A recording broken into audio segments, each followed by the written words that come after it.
Heç fikir vermisiniz, espresso dəmləyəndə öz-özlüyündən bir krema yaranır. Bu kofenin yaxşı dəmləndiyinin göstəricisidir, yoxsa başqa nə mənası var? Kremanın varlığını anlamaq üçün ilk öncə espresso aparatının yarandığı vaxtlara qayıdaq. 1948-ci ildə Achille Gaggia ilk dəfə olaraq təzyiqli kofe aparatını ixtira edib. Bu aparatın insanlara qəribə gələn tərəfi üzərində köpüyü olan bir kofe yaratması idi.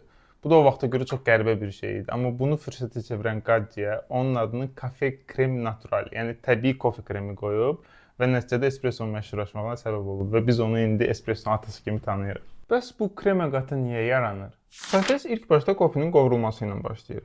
Kofe qovrulduqca karbondioksid qazını ixrac edir. Bu qazın bəzi hissəsi kofenin tərkibində qalır. Yəni yadımızda olsun ki, kofenin tərkibində qaz var.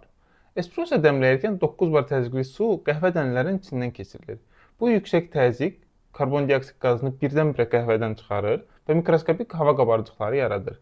Bu qabarcıqlar qəhvə yağları ilə birləşir, espressonun üstündəki kremanı yaradır. Siz düşünə bilərsiniz ki, çox krema daha yaxşı espresso deməkdir. Amma bu tam düzgün deyil. Krema sadəcə bu kofenin təzyiqlə hazırlandığını və daha təzə olduğunu bildirir. Əslində daha dün qovrulmuş kofelər daha çox krema yaradır. Çünki onların içində daha çox karbondioksid qazı qalır. Yəni espressonun dadı onun üzərindəki kremadan daha vacibdir. Daha çox kofe kontenti üçün məni izləməyi unutmayın.